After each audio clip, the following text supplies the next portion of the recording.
Tetap rendah hati, karena semua akan berakhir pada waktunya. Karena segala sesuatu akan ada masanya. Kita sebagai manusia jangan sombong saat naik daun. Ingat, ada saatnya daun itu juga menggugur. Karena ada saatnya daun itu juga akan jatuh. Kemudian kembali menjadi sampah. Nah, bagaimana cara kita mengatasi kesombongan dalam hidup kita? Karena biasanya semakin sukses dalam hidup kita, dalam keberhasilan kita, pastinya godaan untuk menjadi sombong akan semakin besar. Itu lumrah dan biasa banget. Bahkan banyak dari kita temui di kehidupan zaman sekarang. Beberapa cara mematahkan kesombongan. Kita harus menyadari bahwa yang besar adalah Tuhan, bukan kita. Ingat saja bagaimana keadaan kita ketika kita dipanggil menurut ukuran manusia. Apakah kita mampu hidup tanpa orang lain di sekitar kita? Tentunya tidak, bukan? Rasanya mustahil bisa hidup sendiri tanpa siapapun di dunia ini, tanpa siapapun di sekitar kita, dan kita bisa hidup sendiri tanpa bantuan orang lain. Oleh karena itu, tanamkanlah kerendahan hati, menyadari bahwa sebenarnya kita ini banyak kekurangan dan banyak kelemahan. Tapi karena kasih karunia Tuhan, kita dimampukan untuk melakukan hal-hal yang luar biasa. Kita memiliki hati yang bersyukur karena Tuhan memilih kita, bukan malah menjadi sombong karena merasa kita yang terpilih.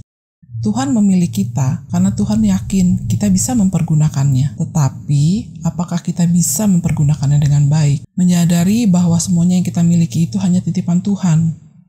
Kita harus sadar bahwa setiap harta, setiap talenta, setiap kesempatan, rezeki, kesehatan yang kita miliki merupakan berkat dari Tuhan. Maka dari itu, kita harus bersyukur dan mempergunakannya sebaik mungkin. Jangan malah menjadi sombong karena memiliki kelebihan banyak harta, punya kemampuan, kepintaran, dan kesempatan dibanding teman-teman kita. Justru sebaiknya pergunakanlah kelebihan-kelebihan itu untuk berbagi kepada sesama, untuk membantu sesama, untuk memberi sesama bagi mereka yang di bawah kita. Karena akan lebih Tuhan tambahkan jika jalan kita baik dan benar di mata Tuhan. Karena perlu disadari bahwa Tuhan memegang kendali. Tuhanlah yang mengatur kita semua di dunia ini. Kita juga harus menyadari bahwa semua yang kita miliki akan hilang kapan saja.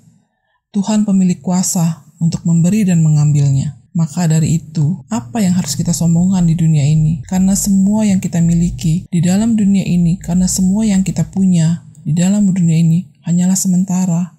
Jadi, intinya kita menyadari yang besar adalah Tuhan, bukan kita.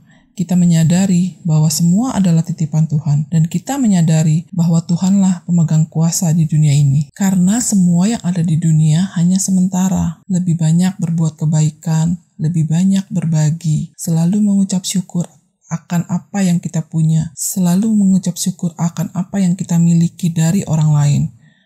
Hidup akan lebih bermakna, penuh harapan, penuh sukacita, hidup akan penuh perasaan dikasihi. Yang kekal adalah hubungan baik kita kepada Tuhan, agar menjadi lebih baik di dunia ini dan di alam kekal nanti. Karena kesombongan akan membawa kita ke jalan yang tidak baik, karena kesombongan akan menjatuhkan kita. Teruslah belajar, teruslah berusaha, dan teruslah menjadi baik.